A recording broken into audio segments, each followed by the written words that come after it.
And we are live. Welcome, everybody. This is Stefan Molyneux from Free Domain.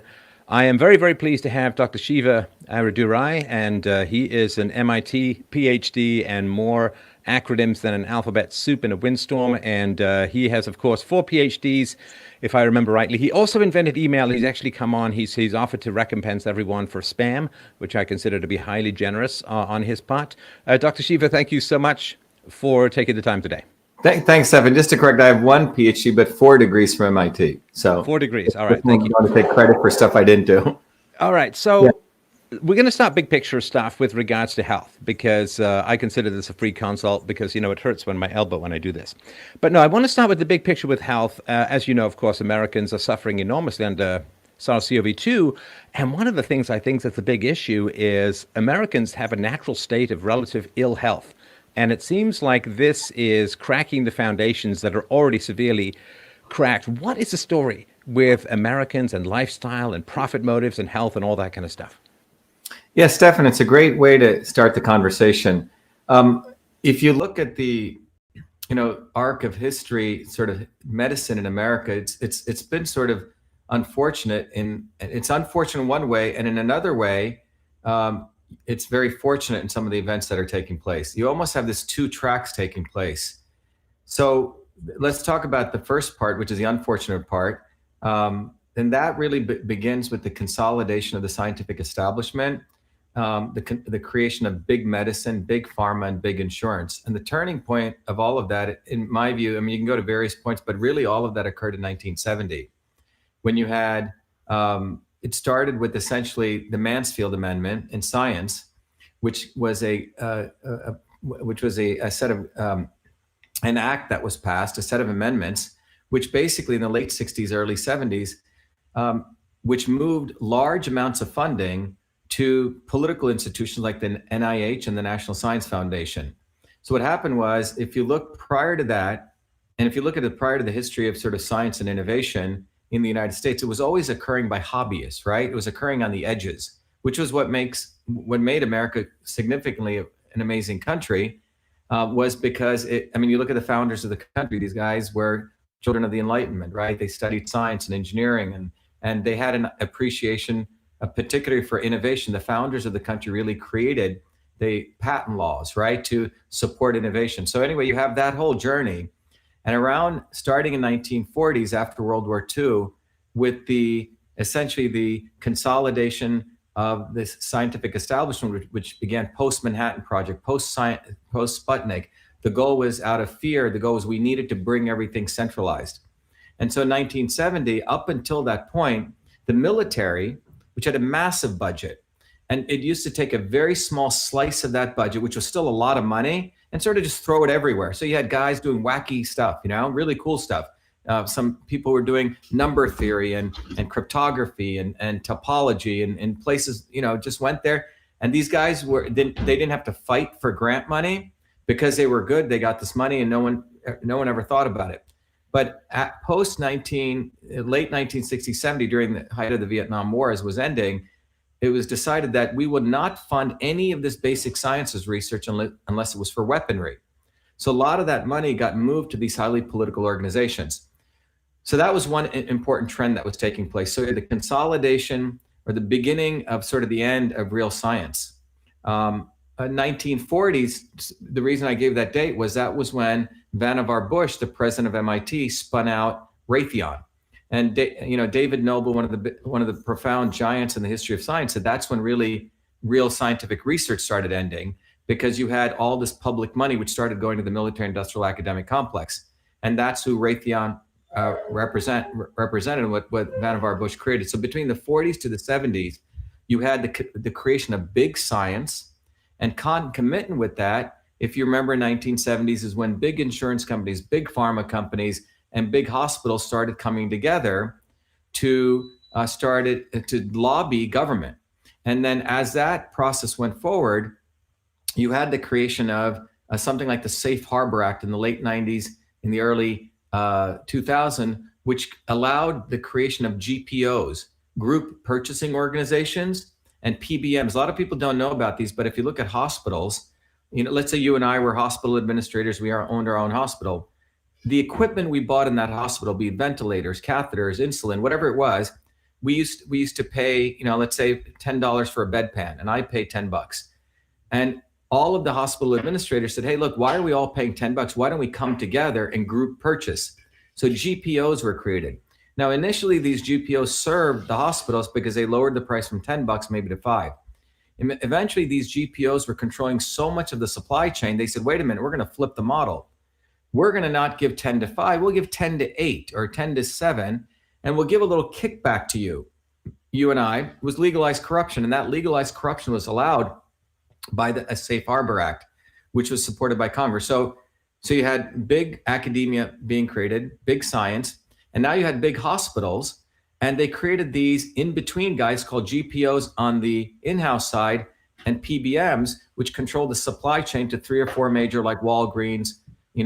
So you had middlemen who didn't do anything, Stefan, but essentially owned the supply chain contracts. And then you had essentially big pharmaceutical companies, which basically recognize that there was profit in sickness. And pharmaceutical advertising was allowed, right? You start advertising industry, basically there was a time that it wasn't allowed. And so you have big hospitals, big pharma, and big academia, big scientific establishment. And that's what we're witnessing right now. We'll talk more about that. But what we're seeing is a total convergence of those 3 entities, which don't give a damn about people's health, because it's not really about public health. This is about making enormous amount of profit. And the reason that's being motivated right now, when I finished my PhD at MIT in 2003, I had created a technology which could model molecular pathways on the computer. The reason that one of the motivations of that was we were recognizing in biology that biology had become dysfunctional, that biologists were looking at the parts, right? So you get a Nobel Prize if you understood how 2 proteins interacted. You could win a big Nobel Prize for that. But the notion of interconnecting those parts and understanding the body as a system was not part of the biologist's repertoire.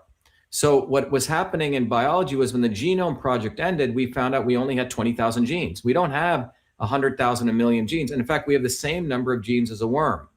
So biologists had thought complexity was a function of the number of genes, which means more genes, more complex. When an engineer knows that's not true. You could have 50 parts and someone else could have 1,000 parts. You could organize one linearly, but the 1,000, or you could organize a 50 in a very complex way. So complexity is really a function of interconnections.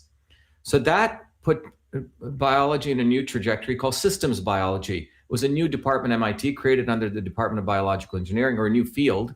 And I was one of the first graduates. And to me, it was great because I'd always wanted to do medicine, went in and out of MIT, did a bunch of degrees, grew up in India when I was a child, where I saw my grandmother practice a traditional system of medicine, heal people.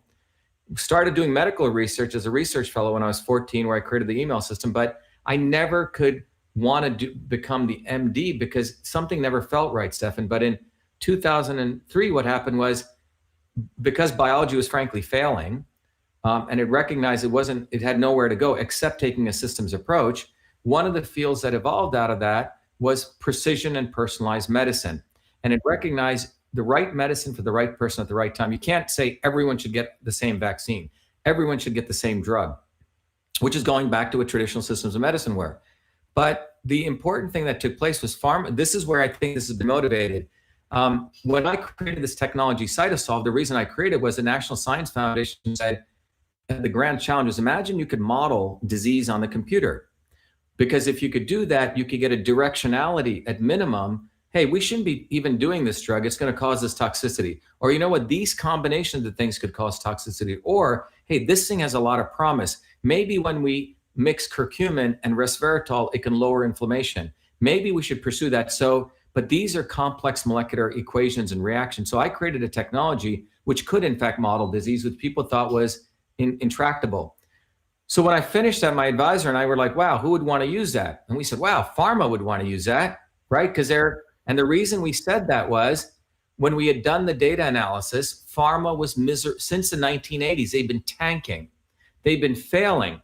And there's a very great research paper I'm just finishing up. It shows how the entire pharmaceutical engine, this is where Bill Gates and Hillary Clinton and Gavi will talk about this. They're really the front end marketing personnel for this, because what's happened is it's a multi-trillion dollar industry globally, pharmaceuticals. And what's happened is a pharmaceutical drug, if you want to understand the regulatory framework, you have to go through a whole series of processes before, let's say you discovered in your lab today, hey, I have this compound. By the way, when I say pharmaceutical drugs, these are molecular compounds that do not appear in nature. They're not natural compounds. They're made in a lab. And today we have about 30,000 of these compounds in what are called these libraries. There could be more, but let's say around 30,000. So how do pharmaceuticals develop? Someone takes a test tube, they throw in some cancer cells, and then they test compound A, compound B, compound B, compound C, and they say, wow, I see something happening here. I see it potentially killing these cancer cells. That occurs in, let's say, a lab at Harvard or MIT. The professor then, one of his graduate students, they leave and they go raise $40-50 million. Then they go get a bunch of lab space. They do more test tube testing in vitro.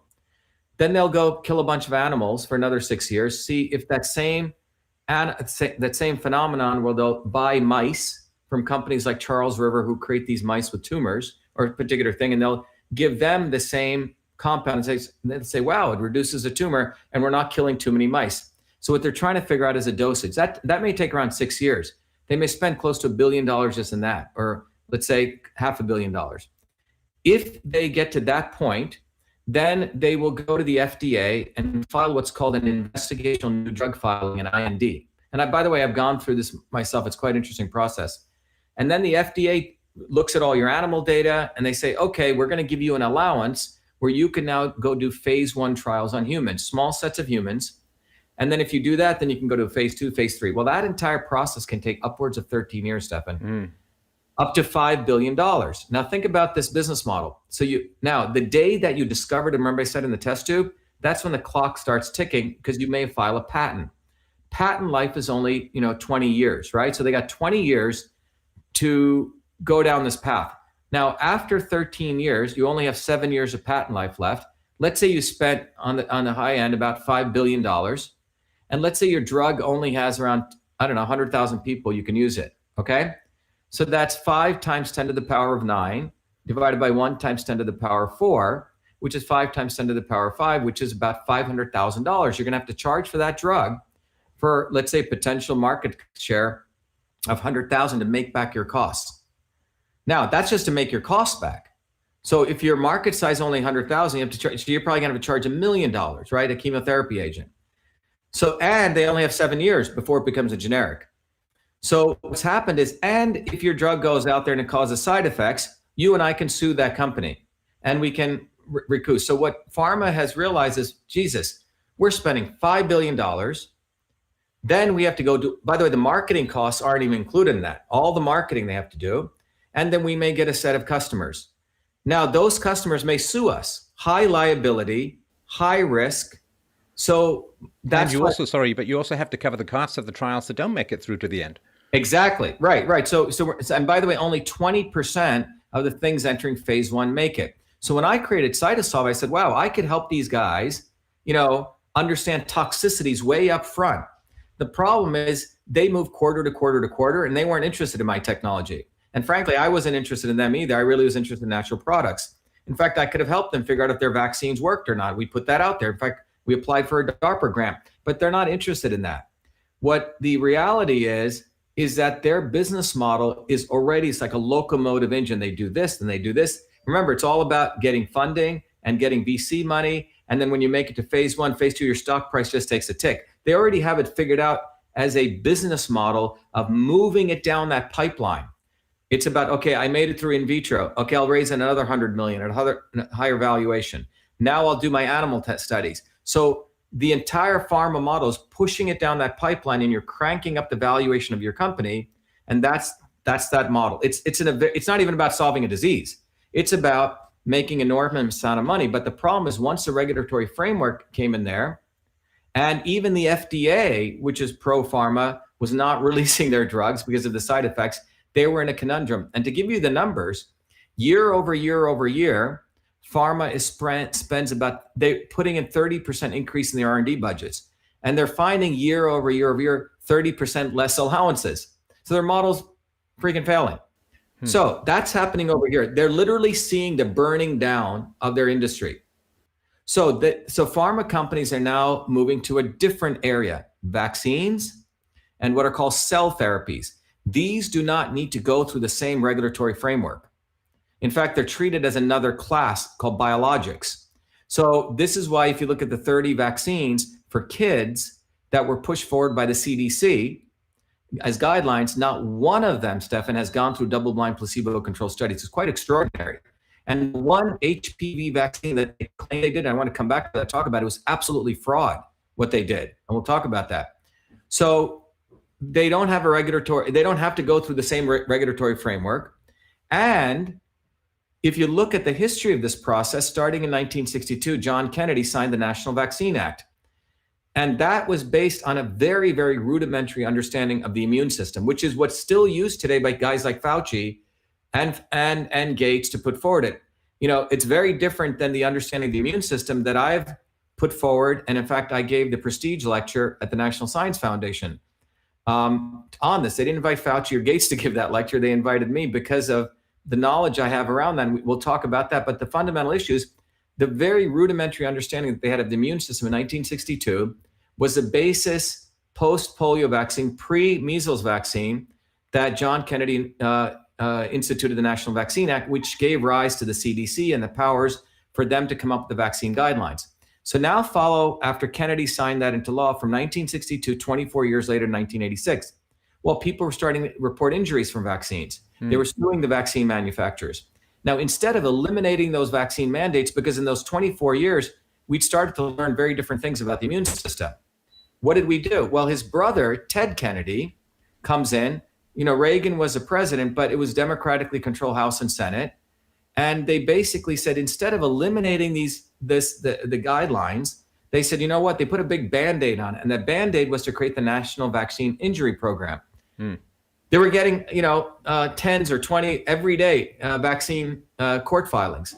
So what they did was this National Vaccine Injury Program literally in some ways destroyed the Constitution. They carved out part of the court system out of the U.S. judicial system, and they put it under Health and Human Services, a vaccine court, Stefan. And that vaccine court said they would adjudicate on behalf of the vaccine manufacturers the lawsuits. This means you shielded, you indemnified the vaccine manufacturers, and you set the limitation of liability, I think for death was around $250,000. And they made it a very bureaucratic process. Now, Reagan signed that very, very unwittingly because it was embedded into another bill that he wanted to get through, okay? So what ended up happening was the other Kennedy with Orrin Hatch and Waxman put together this massive Band-Aid, which basically created a Chinese wall for the vaccine manufacturers. Now, since then, there's been more injuries. And what's unfortunately happened is instead of the movement bottoms up, trying to say, get rid of all this nonsense, you've had guys like Bobby Kennedy, so-called anti-vaccine fighters. What they've done is they're part of the not so obvious establishment. And when I got into this, it took me a while to figure it out. Instead, they've been tweaking it, begging to legislators, protect our religious exemptions, do this. Instead of saying all of this stuff should go away, all of it. And what's interesting is who has been behind when you come back to now the big pharma, the big academia, and the big hospital establishment, that triumvirate, centered and founded by something very, very powerful, 3 foundations, 2 at least, and 1 more recently, the Gates Foundation and the Clinton Global Initiative, both together with the WHO, CDC, UNICEF, all these other people we didn't ever elect, okay? Together, the Gates Foundation created what's called Gavi, Vaccine Alliance. And if you look at their consortium, it's vaccine manufacturers, UNICEF, World Bank, and they funded that to about $1 billion. And so the Clinton Global Initiative and the Gates Foundation are sort of the 2 doppelgangers, sort of the twins in this, are part of this with a whole consortium. And the goal is they're really the frontsmen for big pharma. They're the frontsmen pushing, and when you actually work out the numbers, they're basically carving out the different vaccines, and they have the pharma consortium behind them. And what's their business model? Let's just look at it from pure their quote unquote entrepreneurial business model. This is a goal. Pharma is crashing. They're saying, wow, I create a drug, I only have 200,000, a million people who have cardiac disease, whatever, or 300 million. Imagine if I could create a product that everyone had to take, right? That's like the biggest business opportunity, right? Email was one of them, but you couldn't make money off that because I couldn't patent it at the time. But imagine if everyone had to breathe air and you had to charge for that. So imagine if we could get everyone having to get a vaccine. So, well, it's a replacement for the carbon tax, or at least a supplement to it, I suppose, because everybody uses energy. Exactly. Yeah. And so what's fascinating is the people who support the mass immunization of everyone are the same people who support the carbon tax nonsense. I did this video exposing the Paris Accords, which is out there. But if you look at those two, and in fact, if someone supports this and they don't do this, or they do this and not this one, they're probably the not so obvious establishment. Okay. So because, they play both sides. So for example, you have a Bobby Kennedy who attacks Bill Gates, but on the other hand, is mum on Hillary Clinton, in fact, endorsed her 3 times. He is he's against vaccines, but is pro-climate change. So we have the not so obvious establishment sort of being a chameleon to try to manipulate activists at the bottom. So if we look at this, where does all of this come from? If you look at the history of Big Pharma, they're enormously successful at amazing PR and marketing, and amazing. And I'll give you an example. Many years ago, separate from the invention of email in 78, in 1993, while I was at my PhD work, I had my next sort of life with email, where if you remember in 78 to 93, email was really used in the interoffice mail environment. But in 1993, something happened. Remember, the World Wide Web took off. We created that GUI front end, and email moved to the web as a consumer application. Well, the White House was getting tons of inbound email in 1993, and they didn't know how to handle it. It was email overload, and the White House sponsored a competition, an AI competition, where there are technologies which could automatically read the content of the president's email and categorize it so we respond. Anyway, I ended up winning that contest in the middle of my PhD, left MIT, and I started a company to analyze email for customer service. It could be used for understanding marketing, et cetera. But one of my leads was Burson Marsteller. Burson Marsteller, if you look at them, is one of the #1 PR agencies in the world. Large corporations call them in for crisis management. When there's a crisis, like let's say Toyota has to do a recall, they bring these guys in to massage the public. Well, so I was meeting one of the senior VPs. We went out to dinner, and I said, tell me one of your greatest things, because they were interested in using our technology to watch email so they could see a crisis emerging from our analytics. So he said, well, I was called in to help Eli Lilly. I'm the guy who saved Prozac. I go, really? I said, what did you do?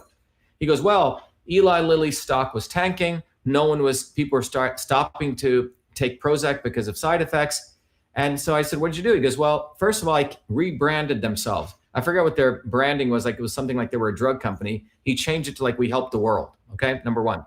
The second thing he did, which I thought was quite amazing, and it was unbelievable. He said, we created 2 nonprofit companies. One of them, I forget what the one was. One was, I remember this vividly. He said, we created a company to stop battering of women, a nonprofit. So this nonprofit took out ads, front page ads in newspapers, and it said, we have to stop women's battering. And it would say, if you know someone's husband who's not taking his Prozac, please. So very insidious, right? Putting forward this thing of we want to help the world. And then on the back end, selling people, pushing people, community pressure. You see what I'm saying? It's fascinating. Community pressure to make sure your husband, domestic abuse, that kind of stuff. Layer in Prozac sales. And I go, what happened? He goes, enormous, huge success. So now fast forward that to, and there's many examples of this. You watch the typical pharmaceutical ad, a horrible situation, you take the pill and utopia. Well, in 2015, the World Health Organization, the UN, et cetera, bunch of these collaborators created the Strategic Development Goals 3, SDG 3.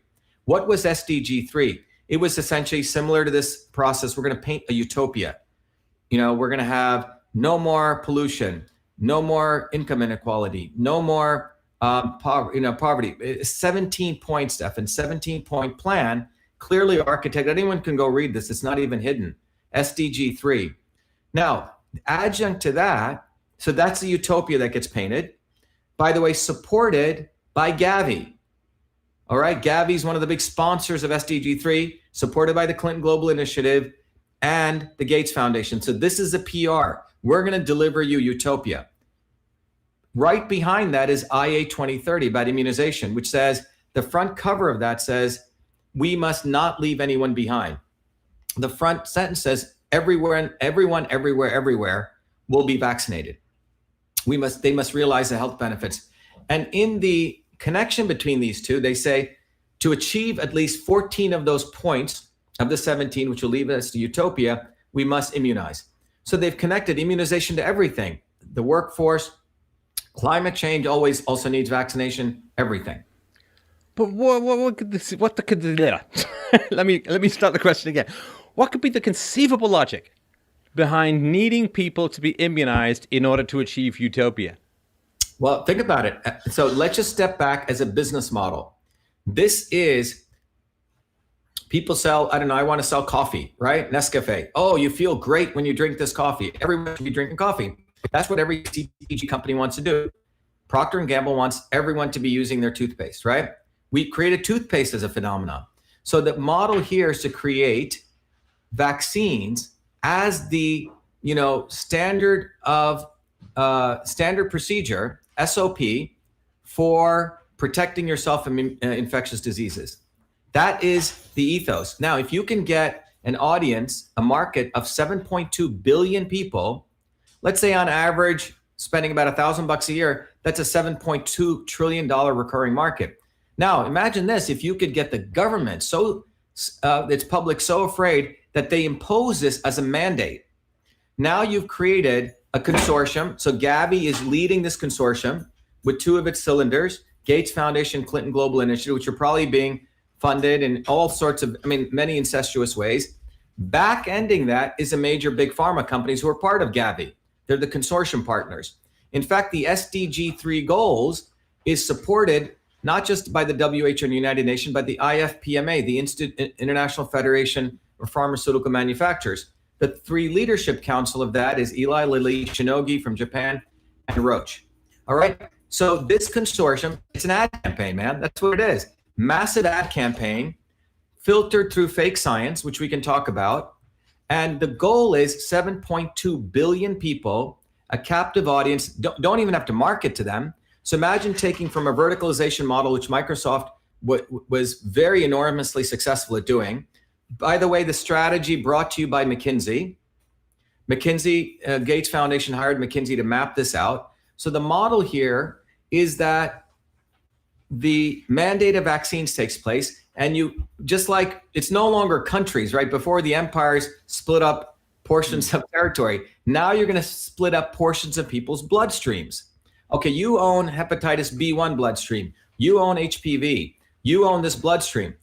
So if you think about it from a pyramid model, you have God knows who the trillionaires' names who we don't know, but right behind them is a visible deep state, the CDC, the WHO, the foundations, Chan Zuckerberg, et cetera. And behind them, you have the pharma companies who need this to serve their masters who invest in big pharma. Ooh, wait. I've had a thought. What if, Dr. Shiva, what if you could face a disease that mutated every year and then it wouldn't be like a one-time smallpox or polio vaccine, but you got the hamster wheel of infinite cash coming your way? It's recurring revenue. Look, when I did email, right? Interesting enough, in 1978, people, asked, was it commercialized? Well, in the old time-sharing systems, we used to charge for it. Based on how much time you spent. So it was a recurring revenue model because the more email used, you made more. And the idea was to make email a necessary app. Fast forward to another application when I built this company, EchoMail, to analyze email. In our contracts, we made it a recurring revenue model. So once we put the license in, you paid us for so much email usage, and it was an annual contract. So every investor knows, every VC, every big guy in the market loves, not just you have to sell services, right? Services companies only get a 1x return, but if you have a company which you get recurring revenue, you get a much higher multiple on your stock price. So imagine, to your point, every year you have a new need for a new vaccine, new variations, new mutations. Now you have 7.2 billion people. Again, I use that $1,000 number. It could be 2,000, could be 100. My point I'm making is you have a beautiful recurring revenue model. And in order to get that recurring revenue business, what do you need? You need an amazing marketing campaign, a global marketing campaign. And that's what we're right in the middle of now. Whenever you do marketing campaigns, what do? You typically do a soft launch, and then a beta launch, and a gold launch. Well, the soft launch was Event 201. Test it out. How does it work out the kinks. In my view, we're in the middle of the beta launch, seeing how you do it in live. Now, the full launch will probably be next year. If they pull this off and scare everyone, and that's why I've been doing my videos and I've been out there educating people on the immune system, is that the full launch looks like this. Okay, do you want the economies to be crashed again? Do you want everyone to be in their homes? Look, let's just put everyone gets a vaccine card. You don't want your neighbor screwing up the economy, do you? Do you want Bob screwing it up? Do you want to have a driver's license? It's a nice economy you got there. It'd be a shame if something happened to it and you weren't allowed to drive. Exactly. Or you weren't allowed to take your kid to daycare, or you weren't allowed out of your home, or you couldn't go to your gym, or you couldn't visit your parents in another country. So that is what the goal is. It's a 7.2 billion person market opportunity worth, upwards of $10 trillion year over year. So from their standpoint, everyone says, well, why would they do this to the economy? Well, it's a return on investment. You put enough fear, you crash the economies just enough. By the way, they get a double whammy because the Chinese Communist Party and the Chinese are involved. They have a lot of, dollar reserves. You crash the economy, you buy things on a song now, so you're going to make your return anyway, because as you kick this back up, you're going to make money on that, and you're going to also get indentured servants, because many of the large Chinese financial houses actually are the ones who funded banks like lenders like Wells Fargo. So when the U.S. working class crashes, or the world working class, well, now they're going to also get a rental revenue. They'll get two sets of revenue. They'll get revenue from recurring on rent because people won't be able to afford their homes, and they're going to also get the bloodstream revenue. So it's really a recurring revenue model.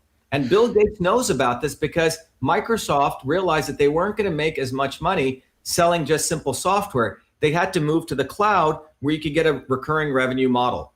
So this is a well thought out business model. And that's why Gates funded hundreds of millions of dollars to McKinsey to do all of this. So those people listening out there, you need to understand these people are very sophisticated, highly organized, very adept. And that's why they not only have the avert frontmen like Gates, but they also have the people who confuse people, Stefan, who try to say, yeah, I'm fighting against vaccines, I'm for medical freedom. Guys like Bobby Kennedy. He hasn't done jack for vaccines. He's misled the movement. And when I got involved in this movement about, I've been in the health thing forever, right? Studying health systems, immune system. When I came into it, I said, something doesn't smell right. You're basically telling everyone should get the same vaccines. There's no vaccine safety assessment standards. But I said the only way out of it, we have to build a bottoms-up militant revolutionary movement, not this negotiating with legislators. That's what these nonprofits were doing. They take money from these poor moms who are afraid. Everyone was giving money to Children's Defense Fund, and these guys like Big Tree, right, who are starting to want to build his own media thing. But they didn't understand the fundamental issue, that this is so fundamental, we have to have an uprising bottoms up. So I led one of the big movements in New Jersey, which I said, screw this negotiating with these corrupt legislators. Let's march on the streets. They were so afraid they didn't pass the bill. They didn't even bring it up. That was January 6th, 13th, Stefan. And that's right after that is when you see the coronavirus start coming. It wasn't accidental that we saw all this dissension taking place globally. In Hong Kong, millions of people protesting. In Wuhan, anti-pollution protests, not anti-CO2, pollution protests. In France, Venezuela, India, a populist leader gets reelected. The United States, Trump. In the midst of all this anti-establishment commotion is when we impose this thing called a quote unquote a pandemic. So all of this is beautifully well orchestrated, but I just want people to think about this. Forget conspiracy for a second. By the way, it's not, there is a deep state, but just think about it from a marketing campaign over here with a product development strategy over here. That's what this is. Gates, McKinsey is the architect, and the Clintons, and they're probably getting paid off enormously on the back end. Remember, these foundations are enormous business operations where they literally steal money out of the public coffers, and they make us look, they want us to make, oh, isn't Bill Gates and Warren Buffett such nice people? They're giving away their money. They're not giving away their money. They're taking it out of taxes and they're putting it in a foundation where they only have to give 5% of the assets away. They get to keep the other 95%. And then on top of it, they like to act, they make us think they're the saviors of the world. So they get triple whammies out of this. They get to keep their money, they get to look good, and then they get to control public policy. That's right. What's going on. And okay, so hang on. While we've dropped you've dropped Dr. Fauci's name a couple of times. Why is it that you have such distaste for our friendly little garden gnome of global health? Well, what is your issue there? Well, a number of things. As someone who's gone through, the academic world in and out, I used to teach at MIT, has done science. I've been, I published in the major peer-reviewed journals, a Fulbright scholar. I'm known as one of the leading guys in personalized and precision medicine. Now, the notion of science, two things that emerged from the biological sciences was we need to move to a personalized medicine. One size does not fit all. That's an understanding that even comes from conventional modern medical science starting in 2003. One size does not fit all. In fact, if anyone wants to Google personalized and precision medicine, it is the now and the future of medicine, which means you don't give everyone the same medicine. Now, look at Fauci and look at the history of the NIH. The NIH, starting in 1970 again, a guy called Shannon comes in, and he wanted to consolidate immense amount of power underneath him with the NIH. And that's when you saw the explosive growth of the NIH to become a multi-billion, $10 billion, $20 billion entity. 50% of the NIH funding goes to the biological sciences. So if you want to become a professor, Stefan, at any of the major universities, how do you become a professor? You don't just be a nice guy and you just publish papers. That's not how it works. You have 7 years from the time you graduate with your PhD and you start on that track, 7 years to get tenure. Well, how do you get tenure? You have to publish a series of papers in a specialized field, get yourself known, and this is the big and. You have to get your peers in that field. So if you're in cancer oncology or retrovirus oncology, or you're in mitochondrial membrane protein folding, I don't know, some very specific field, you have to publish papers in that field in those 7 years. And you have to get the other leaders, the people who've been doing for 20, 30 years to say, yes, Stefan is a great researcher. And they have to write reference letters for you. And they have to cite your research in their papers. So what this means is you as a young researcher must regress to the mean. The mean meaning what they have set as the standard, okay? You can't do wacky research, all the wild, innovative research. In fact, the NIH grants, I've applied for them. They're no longer about innovation. You have to, when you apply for a grant, you already have to have data for the thing you claim you're going to try to do in specific aim one. So it's all rigged for people who already have the data, who already are insiders. So this is one thing that needs to be understood. So when you look at that, Fauci, the NIH, where he's a central part of with Francis Collins, funds 50% of their money billions go to biological sciences. So if I'm a young researcher, I'm never, ever going to say anything against the accepted narrative. I will never get funding. I will never, ever get tenure. Now, I know a lot of guys at MIT who know, I know the stuff about the immune system. They say, Shiva, everything you're saying is correct, but I'm not going to say anything against it. They have families to feed. Remember, science has become a factory, Stefan. It's not the old days of where you looked at science, you came up with cool ideas. It's not a hobbying thing, on the edges where people are doing, they went and got private funding and they had to figure things out. It's become a machine. And Fauci, the reason I have such anger towards him is he represents the ultimate worst part of science. He's a scientific bureaucrat. A bureaucrat. He's an academic bureaucrat. Kissinger said, if you want to learn how to be a politician, go to academia. Look at this guy. He's been there across multiple presidents, and his entire foundation from the infectious disease area he owns was based on a very fake science, fear mongering. This a rodeo that he ran once, which is the HIV causality to AIDS. HIV does not cause AIDS. This is going to seem mind-boggling to people. That was one of his first PR campaigns that he did. His predecessor, or his compadre in this, Robert Gallo, was brought up on scientific misconduct charges when he was trying to do this. where he was trying to show that HIV was causative to AIDS. He stole the viral data from the French guy, the actual virus, and he created a bogus HIV test. Front page New York Times, you can see it. He was brought up on scientific misconduct charges. Well, you know who came to his rescue? Fauci. So Fauci came to the forefront. Gallo stepped back, but he built his career, he's, I hung out with Bono. I got to meet Elton John. The whole thing with moving the discourse about HIV and infection was a cause of a non-infectious disease called AIDS, which is acquired immune deficiency syndrome, where your T cell, CD4 T cell count goes below a certain level. So they attributed that to a virus. Again, and what did that do? It created the entire multi-billion-dollar AIDS industry.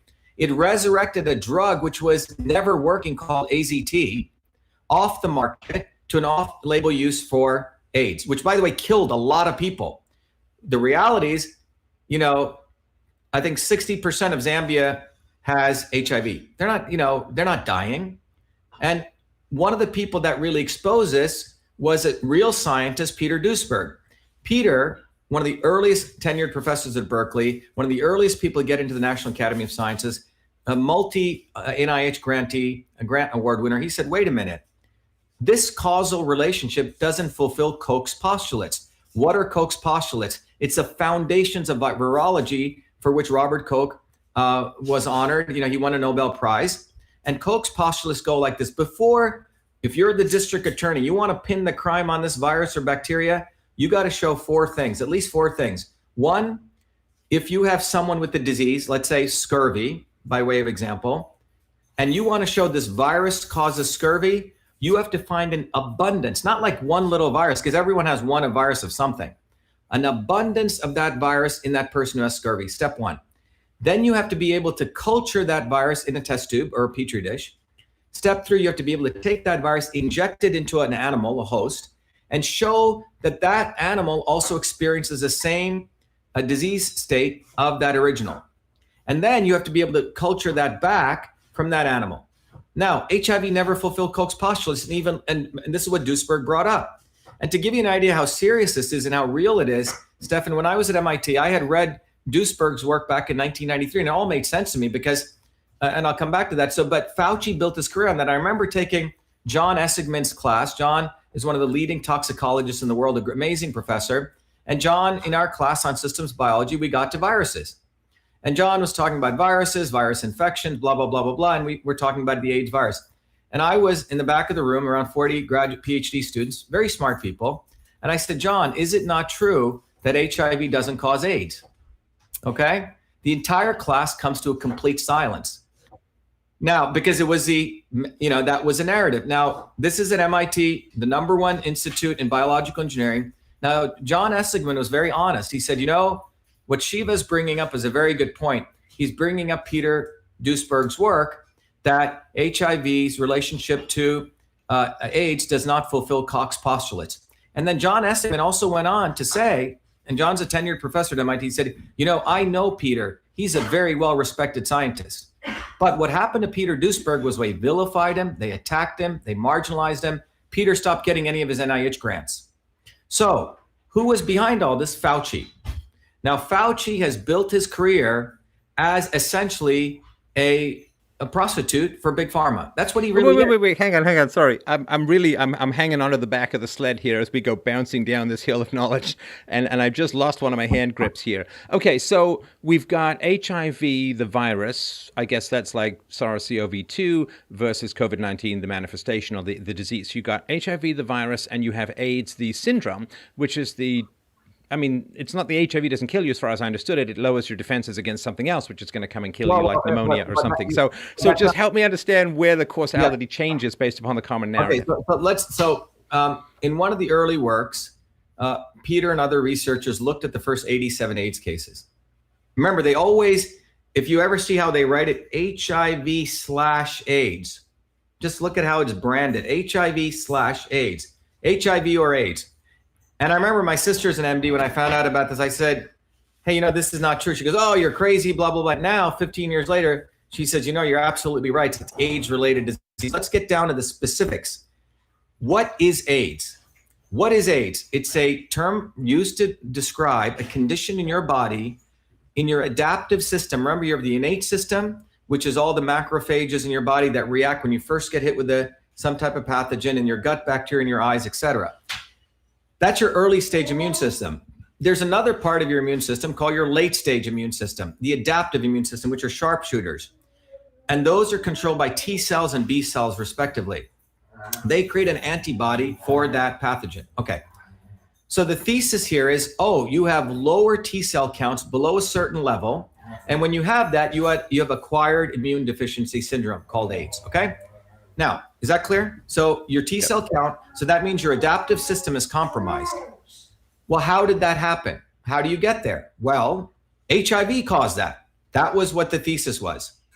When you actually go look at the first 87 AIDS cases, by the way, CDC statistics are horrible. You notice that most of those people had AIDS had all sorts of other viruses and some stuff, Stefan. They have CMV, and stuff. But everyone has viruses in them all the time. Exactly. They had all these viruses. So they pegged this HIV to AIDS. But let's really look at the data. If you look at the first set of cases, a preponderance of these people, 90% of these people, plus or minus 5%, whatever that number is, we can go, I can bring up the numbers, but it's in that order of magnitude range, were people who were gays, males, predominantly, this was at a time in the 80s, lots of drugs, and no one wants to talk about this, right? It's politically incorrect. Lots of drugs. A gay individual in that environment may have 1,500 partners. That was not rare. And they were consuming something called amyl nitrates. People should look it up. That's a vial. You break it under your nose, and yeah. And it increases orgasm.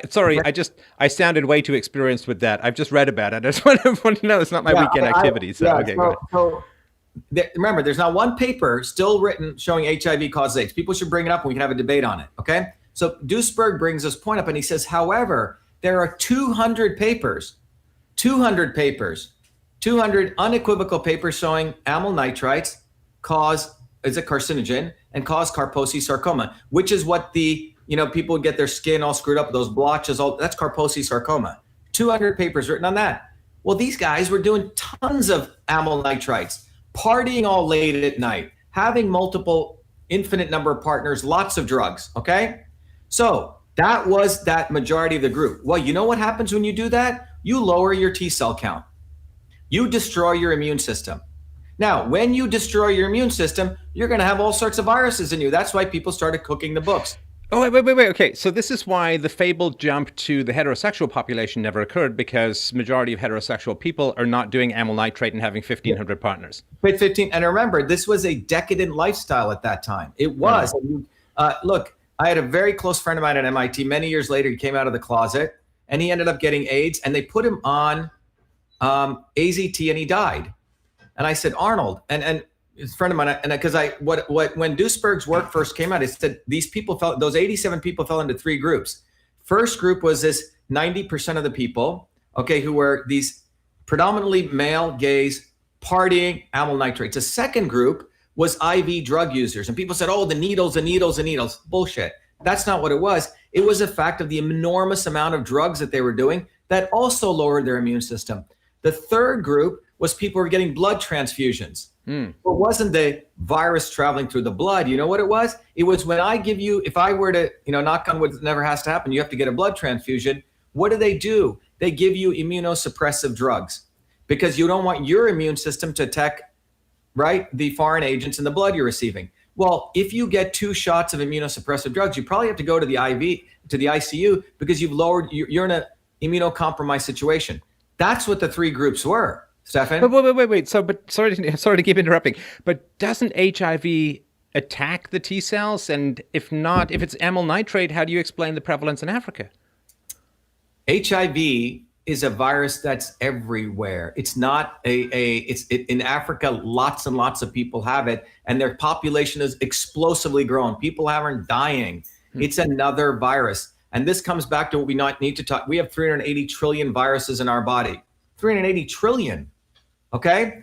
The mythos that has been created is this fear-mongering that viruses and germs are all going to kill us. What actually happens, Stefan, now let's talk some science.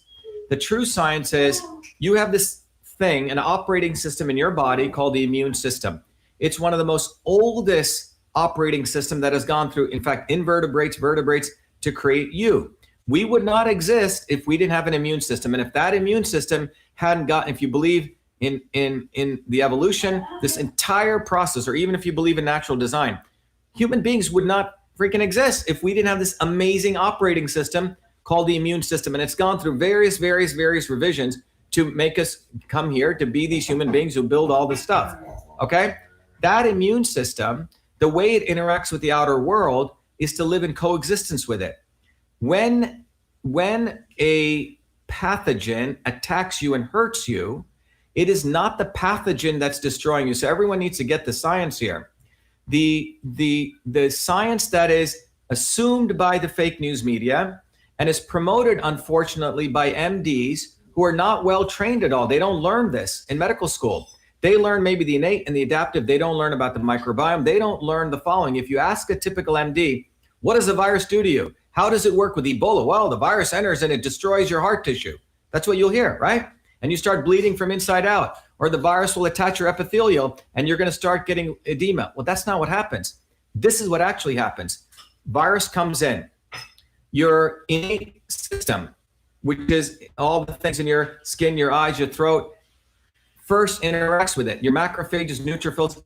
Now, if your body is reasonably strong, you may have a sniffle, this. That's why in a family, 5, 10 people, the wife may get the cold and others don't. Depends on the stage of the immune system. So if you're in that condition, based on your stage of your innate immune system, you battle it. Maybe you get some sneezing, coughing, a little bit of fever, and you're done. Now, if that system doesn't work, you have what's called the interferon system, which is another amazing system, which upregulates all these different kinds of cytokines, which further protect your body. Okay, hang on. Upregulate cytokines. Please break that out for me just a little. Yeah, my PhD work was on what's called the interferon system. So just stepping back, remember I said in 1962, they had a very nascent understanding of the immune system? So in 1962, the understanding of the immune system was the following. You had 2 boxes. One box was called the innate immune system, which was everything I described, the early stage infantry, the Marines, when you get hit with the virus, they just start shooting everywhere. The secondary part of that system was called the adaptive immune system, which means it was very specific. It was like Navy SEAL sharpshooters. For that particular virus, it would create what was called an antibody using the T cells and the B cells. All right?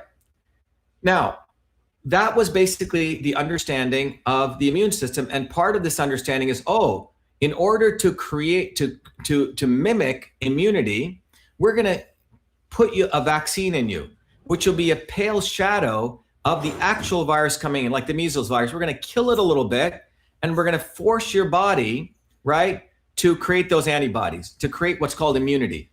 Now, the problem is the vaccines weren't working when they just gave the deadened form of the virus.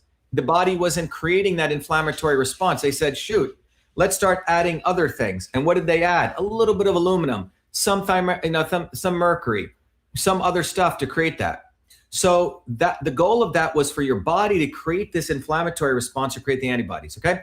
But that entire understanding was just based on these 2-box model of the immune system.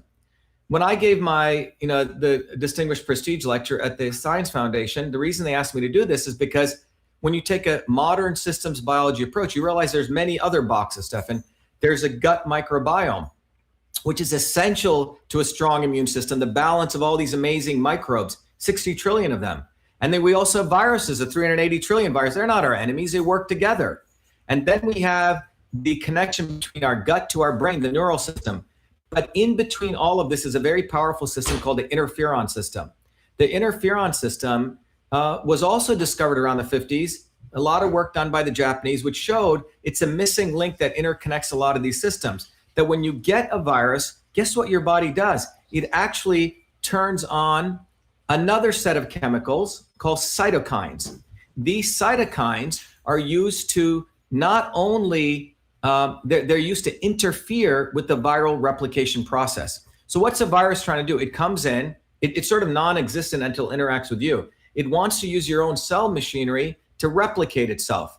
The goal here is to stop viral replication. That's what you don't want, because when it gets bigger and bigger, then you get sicker, et cetera. So how do you stop viral replication is the key, right? When you really look at a virus, now go back to the HIV/AIDS issue that I'm bringing up. So if your immune system is compromised, what actually happens?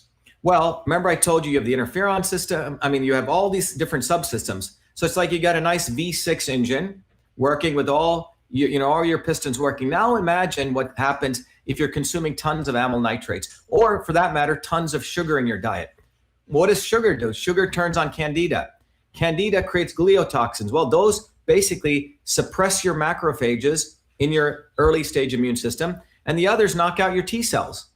Well, now what do you have left? It's like I've tied both arms. You've tied both arms behind my back, and now you're coming at me, and I'm going to kick at you crazy, right?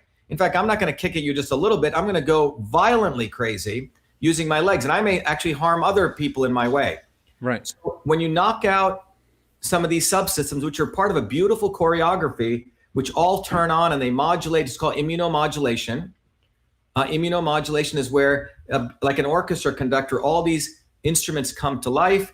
They modulate the virus, and you don't have this massive, a hyper response. But if you suppress some of these, Stefan, you've tied the arms, so now your legs are kicking. In this case, the cytokines, not just the interferon, others go and attack not only the virus particles, but also attack the tissues where those virus particles are in. So let me walk you through this. This is the storm that I hear talked about. Is that right? Yes. Yeah. Okay. So let's walk you through this carefully.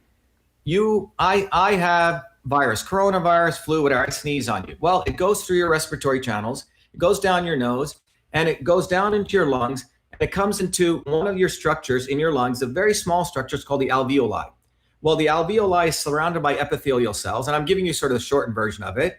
And inside of that alveoli, you have macrophages in the mucus, which is the innate immune system.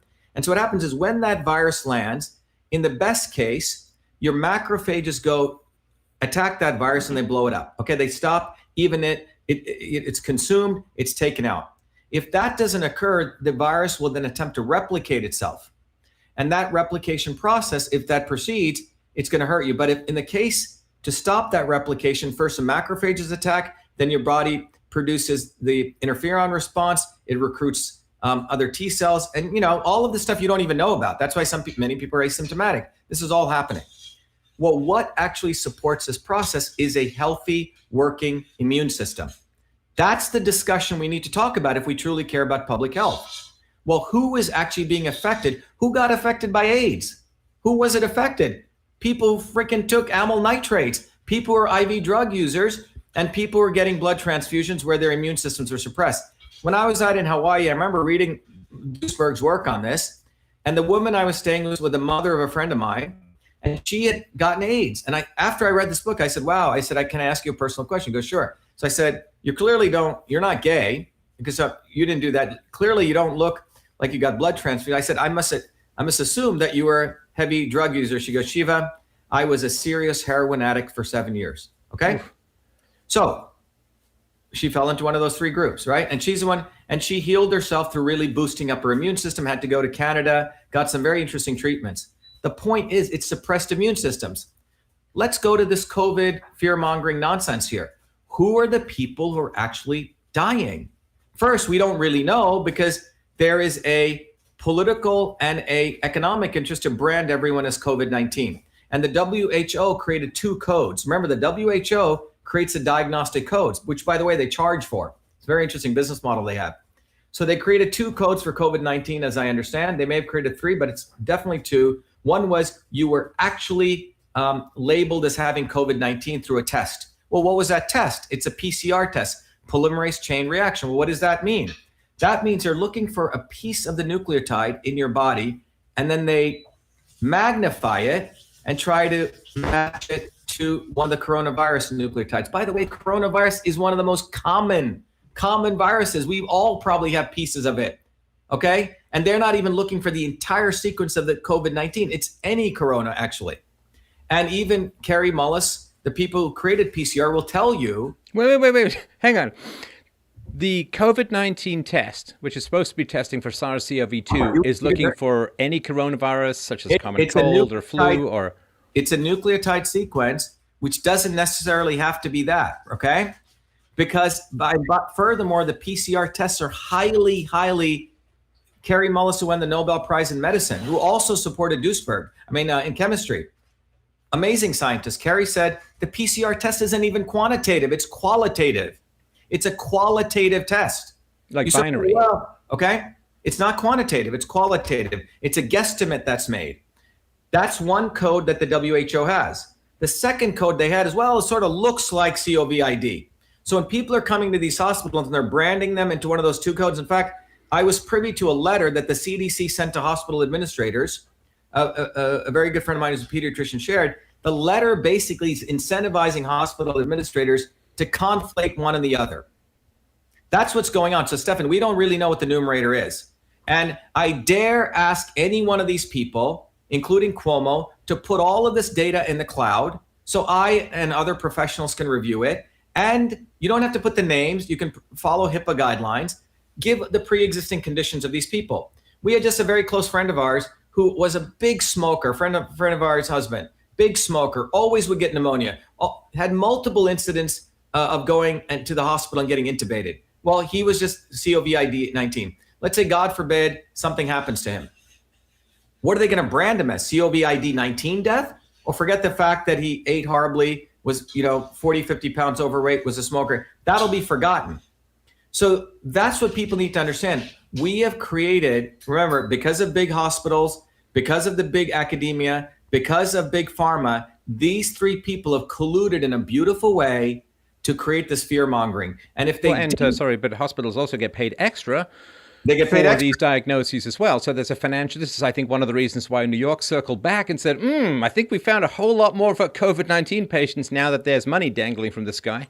There's money dangling, and you have to understand that the ventilator companies, remember I talked about the GPOs? Every hospital supply goes through a group purchasing organization. The hospital administrators get a kickback. I've spoken to, when we launched this petition, Fire Fauci, nearly 3,000 medical doctors have signed that. This is not because MDs are realizing, before they thought they were top of the food chain, they're realizing, you know what? This COVID-19 quote unquote crisis has diminished them to become frontline medical workers who get treated like crap, or they're realizing they're basically part of the machine. They're really not any better than the other hospital line nurses who they used to actually step on. So that's a phenomenon that's occurred. But the bottom line is no one knows what the numerator is. And furthermore, the denominator is probably massive, okay? It's, this is a virus. There's many viruses that we get. Now, we can start talking about bioweaponry, was it created, etc. My point is this. Whether it's a bioweapon or not, it comes down to this fundamental issue. What do we do to support the immune system? That's the fundamental question. And how does the immune system work? So I've got one idea. How about you don't stay inside and away from the sun? That's just one thing I'm going to toss out there for funsies. That's one. Let me give you something even more powerful. I just did a video on this. Something even more powerful than that. Forget even foods. I can talk about supplements. Let's talk about something even more powerful. You know what that is? Social interactions. The number one reason, there's been a longevity study done many years ago. The number one reason, when they looked at many, many cultures, they wanted to figure out why people live long. The number one reason, Stefan, was here are the top three reasons. And the top three did not include food. You know what the number one was? Social interactions. We're social animals. We're dogs, not cats. We need each other desperately. Health is communal activity. Well, you can even, you can see dogs, you don't give a dog enough. Anyone, you can destroy someone. You can actually destroy someone. By way of example, I was brought up here, but there are sometimes Indians, Indians have this arranged marriage model. It's a very interesting stuff that's not talked about. Indians, after they emigrate here, some of them still want to maintain connection to their culture. They'll go back to India and get back in an arranged marriage. They'll find some woman in a village. Poor woman has a huge social community. Bring her out of that, bring her to the United States. They're married and the husband goes to work and she's now stuck in a little suburb with no friends. So many suicides. These people, we just had another close friend of mine. His wife had depression 40 years ago, very extroverted person, completely well for the last 40 years. She just relapsed into massive depression because she can't go to the Y, she can't play bridge, she's lost all of her connection. There are a set of people who need those social connections. I would argue most of us, and if you don't have that, the research by Stephen Cole, by the way, there's a 1988 landmark study which clearly showed that lack of social isolation would lead to detriment worse than high blood pressure, worse than obesity, and worse than even smoking. You might as well start smoking, okay? If it gets you friends, if you have a cigarette and you have friends, you're better off. Right. But that's been scientifically shown. And then at the molecular systems level, the work of Stephen Cole with humans and macaque monkeys, socially isolating them, at the gene expression level, it's shown that your body will upregulate genes which are inflammatory, and downregulate, which means suppress genes which cause antiviral activity. So think about that. So social isolation leads to viral infection and cancer and a number of other diseases. And I'm sorry, I just wanted to interrupt as well. I've noticed that, the left often has this goal of getting you deplatformed, of getting your reputation so shattered that you're socially isolated. To me, this has always struck me as a kind of biological attack. It's an attack upon your immune system. It's an attack upon your very health, because reputation and social gatherings, they're very, very important to us. Yeah, so it's really the old model of some religions had, guilt and shame. Right? So you guilt and shame somebody, and that's how you destroy them. So the goal is to guilt and shame people. And part of that guilt and shame, that's what we're seeing. We're seeing people with masks, people without masks. And what's fascinating for me to observe is, I'm running for US Senate, as you know. We ran last year against a fake Indian. This year we're running against both the GOP establishment and the Democratic Party on the Republican ticket. But we have to collect 20,000 signatures to get on the ballot. And we actually do it by hand. We have an amazing network of volunteers who love us. We have huge friendships. We're very close. We actually go collect. The other sort of cheaters, the 3 lawyers I'm running against, they hire people to collect their signatures. We've never seen them out there. We go out there and collect signatures, Steph. And what's fascinating is we will go to working class neighborhoods in Central Mass. Plumbers, electricians, they don't care about this nonsense because they know it's bullshit. They come out and sign. Where we go to Cambridge, all these educated elites, people wearing ventilators, ski masks, although, it's wild. You see the actual difference with common sense folks who can appreciate what's going on, and really people are the vulnerable elites. As my friend Dick Lindzen used to say when he talks about the climate change, people fall for that. But that's what we've seen here. We've seen the fact that getting back to Fauci, if you truly cared about public health, he's not making one comment. Let's take the really bad people. When I sent the letter to President Trump, I said, one of the groups of those people are the people with serious crisis situation. They're about to go on ventilators, and we know there's only a 10 to 15% chance they're going to survive. Well, what are they doing with those people? Well, here's a person, supposedly COVID, whatever it is, doesn't matter. They're in a crisis situation, which means their lungs are filling up with water, edema, fluid. And so that little alveoli, one of those alveoli, let's say, has fluid in it. It's half filled. And let's just take simple physics, simple Boyle's law. You have a structure which has a certain volume, and now it has less volume. Well, the pressure is going to increase. So now you're putting these ventilators are not just oxygen. They're actually pumping air, pressure. So what are you going to do? So the edema is taking place in the lungs. And what is that? It's caused by the cytokine storm. Your body is in a reflexive, overreactive stage. It's eating away at its own tissues in some sense. And then now you're putting more pressure in. And there's a beautiful paper I shared, which really shows how the high pressure ventilation exacerbates that. So that's why you're basically, one of those doctors was saying that you're basically drowning people in their own fluid. The solution to that has been shown over and over and over again in multiple studies is high dose, therapeutic dose vitamin C. So cheap. It's not $100,000. I don't know how much these ventilators cost, $3,500. It's probably pennies on the dollar. You don't need an expert to administer it. And you don't need an expert. High dose. I told, when I wrote to the president, I said 100 grams over 24 hours. Even if you take a less dose, which is, by the way, in the literature, 10 grams to 15 grams over 6 hours, what do you find? Why is vitamin C powerful? Well, first of all, it eats up reactive oxygen species, which is an antioxidant. It modulates the immune system. There's a chemical called GAPDH, which your overreactive macrophages start putting out. Well, it blocks that. So now you've modulated the immune system. It stops viral replication, and you've supported that. And it inhibits NF-kappa beta, which really causes inflammation. So it's a 4-part thing. And what are you going to lose? Why aren't they doing it? Stefan, I had one of the large newspaper reporters call me. She goes, Shiva, can you tell me why you're recommending IV vitamin C? I had a long talk. She says, everything you're saying makes so much sense. I take care of my health. I take vitamins. I said, are you going to publish anything I said? She goes, I probably won't be able to because my editor will stop it. And I said, isn't that unfortunate? But that's because the ads from the pharmaceutical industries own the media. Exactly. So you have a situation where none of these people like Fauci care a damn about public health. What he cares about is whether he creates his legacy of winning some medal, whether he does the bidding. Look, he's on the leadership council of the Gates Foundation They created a plan called the Global Vaccine Plan. He's on their leadership council. Okay. So we didn't elect him on that. So this guy is an institutionalized creature who knows how to manipulate people. That's how you survive in academia. I mean, academia is totally I'm not talking about science. Academics make it by total manipulation. They spend 90% of their time how to get this graduate student, how to write this grant, how to phrase things. They're the masters of fraud.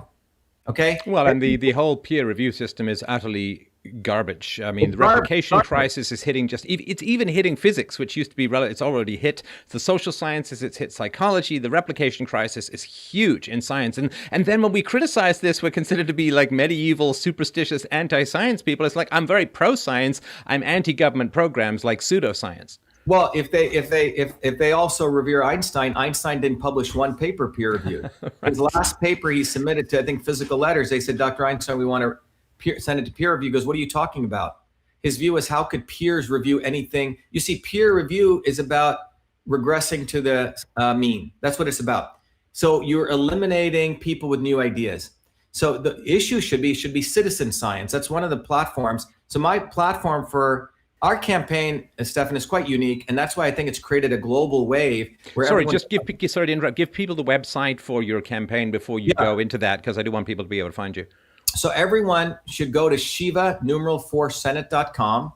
That website is our campaign site. When you go to the top of that site, you'll see our logo is Truth, Freedom, Health, which has been one of my things for nearly 15 years. So just as part of me. So it's not like I'm running a campaign. We had, consultants help us. This is me. You're getting the authentic person here. So Truth, Freedom, and Health. And what do I mean by that? We have to fight for freedom. You talked about censorship. Without open discourse and debate, without the ability to have, disagreements openly, we will never practice the scientific method. We will get into scientific consensus. That's sort of fascism, right? That leads to fiction, not truth. So scientific consensus leads to fiction. Scientific method leads to truth. So we need freedom to get to truth. One of the things I've promoted as a solution to that is we need to have a Digital Rights Act, which means a United States Postal Service, which this sounds really weird to people. When I was doing a thing with Scott Adams, Scott didn't get it. And then he goes, oh my God, what you're saying makes sense. And others now get it. The Postal Service was created by the founders of the country so I could transact a communication with you. It just happened to be in paper mail. And if anyone interfered, it was a 20-year sentence in prison. The Postal Service has a police force. So 1997, when email volume overtook postal mail volume, I could see the writing on the wall. I went to the heads of the Postal Service. I said, you guys should be offering a public version of email, a public version of YouTube, and the Facebook equivalent. Oh, that's covered under the Non-Interference Act. Exactly. Yeah. Encryption ain't going to do it, Stefan, because we don't have any rights. Because everyone will try to, encrypt. And the Postal Force is a police force. They thought it was a crazy idea. Anyway, it's interesting to see the Postal Service is going down again. And I was actually commissioned by the Inspector General in 2013 to write 2 reports to show how they could make billions. Because my thought was, you and I would probably pay about $50. And remember, this would be a competitor to Facebook and Google, but more importantly, they couldn't interfere. If you want to use Google, great. So that's the Digital Rights Act. That's how we get freedom. We can start conversing in the digital world. Freedom and truth comes from Citizens Rights Act. That's my second solution. What does that mean? That means we need to destroy the scientific establishment. And that destruction will only occur if we recognize that when we fund public research, that data is my data and it's your data. When they do research experiments, it should go right to the cloud. If someone does an experiment on a mice, whatever they do, put it to the cloud. It's my data. I'm pretty smart. There's 1 billion other people or 100 million other people in this country who are smart. Download that data. So first thing this will affect is, where's all the climate change data? I want to see it. Oh, sorry to interrupt, but was it the original hockey stick graph? Once they released the methodology, they realized you could plug random numbers into it and get a hockey stick graph. Exactly. So the issue is we need to go to citizen science. We need to take the power away from the academics. Because remember, in the Indian caste system, the academics were the Brahmins, the scribes, and that's what we've created. Fauci is really a quote unquote a Brahmin, okay? Who's a scribe who advises the king, in this case, the politician. He's always there, right? Presidents come and go, this guy's always there. They shouldn't allow these guys to be in there this long. In fact, we should eliminate tenure. Tenure should be taken away. Let these guys teach and then go back and work. Especially tenure, of course, was originally to keep people who had unpopular opinions from getting fired. Now, all it means is that people with unpopular opinions will never be hired. Exactly. The third part of this is on the health side. We need to decentralize medicine to the edges. The health can only emerge from the relation between me and the healer, because the body is such a freaking complex system. To mandate medicine top down is a concept of a depersonalized view of the body. Whereas modern medicine is realizing one size does not fit all. So when you look at a guy like Fauci, he's practicing everything which is anti-human, anti-medicine. Number one, he's practicing exclusivity. A small cult of people are going to decide. Second thing, he's practicing centralization of authority. A few set of people. Opacity. How are all these decisions being made? The other piece of it is it's all about depersonalization, treating everyone like a lump. And based on that is why we're all locked up. Everyone is being treated the same, when the reality should be we should take the immunocompromised, give them high dose vitamin D, which creates cathelicidins, which are antimicrobial, give them high dosage vitamin A. And by the way, those two are very few, no side effect solutions. Give them vitamin C. And for the rest of us, let's take around 5,000 to 10,000 IUs of vitamin D and A. And if you want to take other herbs, great, but we should be out there freaking working. This is total nonsense. And all of this is based on the imposition of fake science by Fauci, and he knows what he's doing. And I think the key is I'm willing to, let's talk the science, let's talk molecular systems, let's talk infectious disease openly in a round table. If Gates wants to show up, who has no knowledge of this, if Hillary Clinton wants to show up, and if Fauci wants to show up, and they can bring all the scientists they want, I'll take them all on. But the bottom line is that they are actively created this fear mongering on a fake science model, on the ignorance of people's understanding of the immune system. So what we're seeing, Stefan, in closing, if we want to sort of summarize this, we're seeing the conversion of big science, big, academia, big pharma at one point, and it's all to make sure that we have mandated medicine, we suppress dissent, and if it means printing through quantitative easing $6 trillion to crash the economy, they're fine with that. That's like, I'm going to make a $6 trillion investment today, which I'll get, if you look at over a 20-year horizon, about what, 7 trillion, 140 trillion over the next 10 years or whatever that is, right? So this is relatively pennies for the global elite. And if people can really understand that we're looking at the consolidation of a corporation, a global elite corporation that spans national boundaries, which is intent on securing their power through a model where all of us are mandated to take a medicine, mandated right into our bloodstream, mandated where if we don't do that, we'll be tracked and not allowed to move. This is one of the most dangerous times we're in. However, the good news is that there's a lot of smart people, common sense people, working people, plumbers, electricians, nurses, engineers, who know something doesn't make sense. And that's why I think we're at a very interesting inflection point in human history with this occurrence. And it's probably a huge opportunity for people to get awakened and smash these people. They need to be obliterated, because what they are doing to humanity is destroying humanity. Because what they're really saying is that I want to make you a machine in the Chinese factory. And China was, China from the elites was their testing ground. And if you think about it, China's being exported. Made in China means made in China. We will consolidate. We will create the Chinese Communist Party version of mandated state medicine, mandated state academia, mandated state media, which will deny. It doesn't matter what the truth is. It doesn't matter that a 14-year-old kid wrote all the code, the inbox, outbox, called it email, has a copyright. Doesn't matter. The first thing they do, and it doesn't matter, my 4 degrees at MIT won't matter, right? Because when you go against them, they will attempt to attack you. And the only way out of this is to go viciously after them. That's the only way to win, Stefan. Uncompromisingly go after them. And that's the way we're going to win. And we also have to recognize that the establishment is always not the enemy. It's the not so obvious establishment. Those people that they put like the Bernie Sanders. So all of you Bernie Sanders people listening out there, he sold out to Hillary Clinton. And all you people who think Bobby Kennedy is going to fight for your medical freedom, he endorsed Hillary Clinton. He attacks Gates. So people say, oh, Bobby attacks Gates. Well, you know what? He endorsed Hillary Clinton 3 times. There's nothing more to talk about, period. So the way we're going to win is to wake up and realize this movement's going to come bottoms up from working people like me and you and others, Stefan, who speak the truth, and it's going to be bottoms up. It's not going to be top down. Hollywood celebrities, we don't need you. The Kennedys, we don't need you. And it's going to be bottoms up. And when people get this, we're going to have a revolution like that. I'm telling you, if you look at history, and it won't have to even be violent, it'll be an awakening that says, wait a minute, this is my body.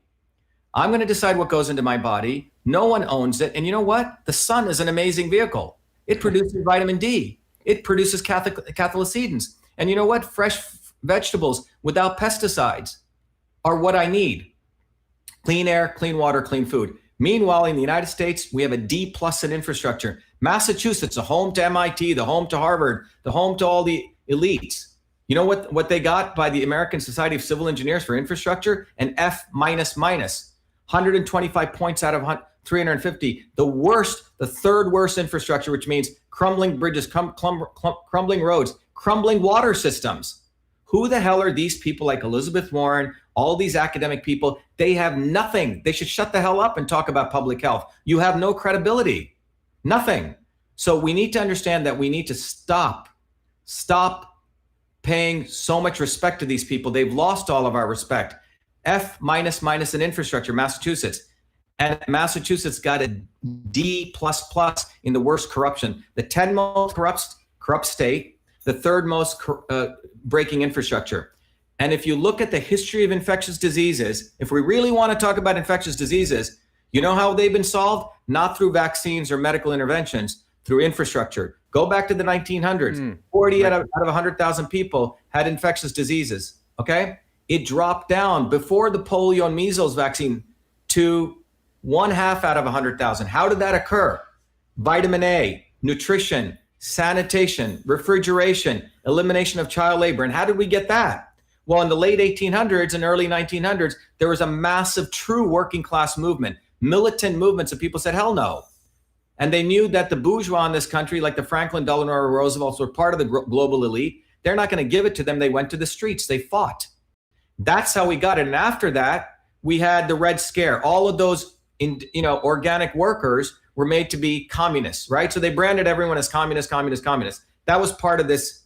That was part of the recognition that you don't want indigenous popular movements coming up. Populism. You had to brand them as something, Nazis or communists or whatever. But we need to understand that infectious diseases, the plumber and the sanitation worker did more for infectious diseases than any pharmacist or doctor. That's what actually happened. Now, if they truly care about infectious diseases, let's start by talking about how much pollution that's in the atmosphere and how much the Paris Accords allows China to pollute. Paris Accords allows China to go from 11 billion metric tons of carbon to 22 billion. That's why even the Chinese in China were protesting out on the streets, risking their lives. And let's talk about clean water, clean air. We allow companies like Monsanto, which now is a part of Bayer, who have polluted, destroyed the topsoil of this country, have enslaved many, many farmers. But they don't want to talk about that, the 70% of lawyer lobbyists, because they're part of the problem. They do not want to talk about clean air, clean water, clean food. They don't want to talk about the 30% obesity. They don't want to talk about the 800, 700,000 people die of heart disease and so on. They don't want to talk about the 1.9 million hospitalizations that occur every year from pharmaceutical drug adverse reactions. I say we shut down everything and solve that. And during that shutdown, let's start doing farms. Let's shut down Monsanto if we cared about public health. But that shutdown is not what I see. What I see is a shutdown to destroy the American worker, to seize people's assets and properties, and to basically destroy this economy on behalf of Bill Gates, Hillary Clinton, deep state, the WHO, the Chinese Communist Party, to basically seize power of not only the American worker, but the world everyday people. So we become a factory. We become automatons in a large factory, which is what China has done, and we lose our humanity. That's what this is about, Stefan. This is about freedom or slavery. This is not just about a freaking vaccine or a virus. This is about an important point in human history. And this has occurred over and over again, as we discussed. But I think we have an enormous opportunity, actually, to rise up and to reclaim our destiny as human beings. Well, I've said from the beginning that SARS-CoV-2 is doing a much better job of attacking our liberties than attacking our bodies, and that to me is the real. It's the body politic that is really succumbing to this horrible virus. Listen, I really, really appreciate your time. I really feel illuminated, educated, mind blown, and please go and check out Shiva for Senate. And thank you so much for your time. I'm sorry that we didn't get to people's questions. Perhaps we can lure you back on. Certainly, this has been, wow, quite a number of people watching this broadcast. So a great pleasure. Let everyone go to shivaforsenate.com. If you support the campaign, I've actually created a book and a tool that people can actually understand how their body is a system. It's a very powerful educational tool. And in this time of economic distress, if you can't donate to get it, write to me at vashiva@vashiva.com. And we're also giving away scholarships. And anyone in Massachusetts that's listening, or people you know in Massachusetts, tell them to go to Shiva for Senate, scroll down and have them click a button where we will mail you a nomination ballot so you can sign it and get it in so we can get on the ballot. Everyone should do that. We need to win. This is not about winning a Senate election. This is about a victory in the center of the deep state that will be such a massive defeat to them. Just my getting on the ballot will be a significant defeat. Winning the Republican nomination will be a second defeat, and becoming the next U.S. Senator will be a massive defeat. So that's the journey that we're on, Stefan. Well, I actually just would, I mean, if I were in Massachusetts, I would do it just to see you cross-examine Dr. Fauci, which would, I think, be something for the ages. So thanks again, Dr. Shiva. A great pleasure, and we'll talk again soon. Very, yeah, thank you.